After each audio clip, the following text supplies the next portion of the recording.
So a viewer and friend of mine asked me recently if I believe the Fuji 8K can give a shapeable edge. So in this video, you will be seeing me shave with a Philharmonica 14 with a Fuji 8K edge and another razor that I honed on the cuticle.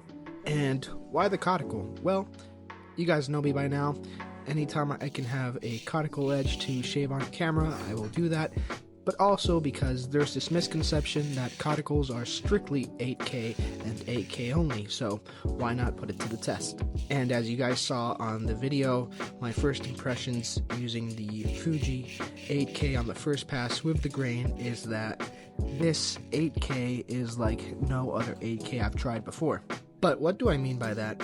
Well, what I mean by that is that I've actually had other 8Ks, specifically the Shapton 8K Kuramaku. I've shaved with it. It gives me a shaveable edge, but the type of keenness and comfort that I got from that edge was nothing compared to the Fuji 8K.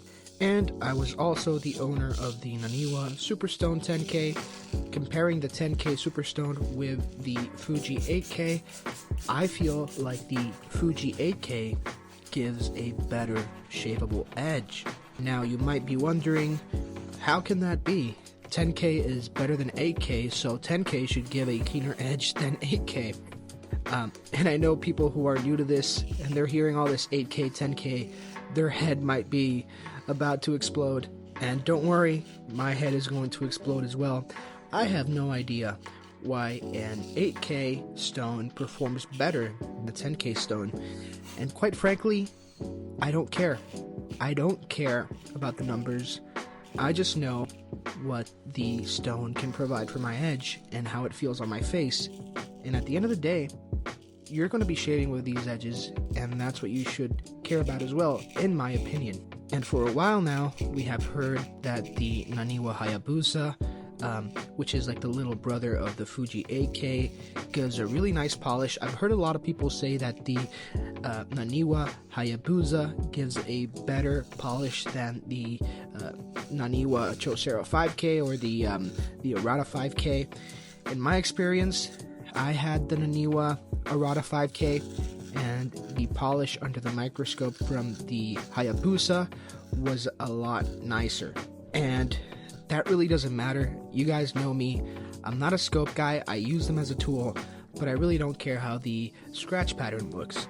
But in this case, the Hayabusa scratch pattern was a lot nicer. And I believe something similar is happening with the Fuji 8K in this case.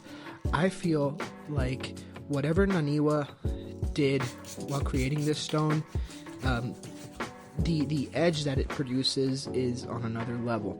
I really enjoy it.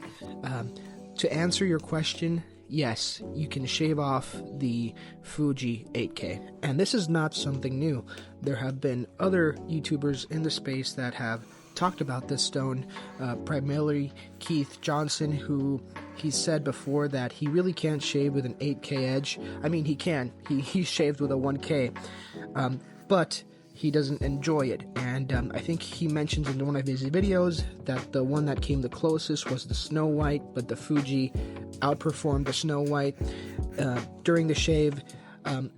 For people who like tactile feel when honing on their stones, you might enjoy your Snow White better, but for those who have the Fuji, I think you can use it and you will get a great shave. And I know what you're wondering.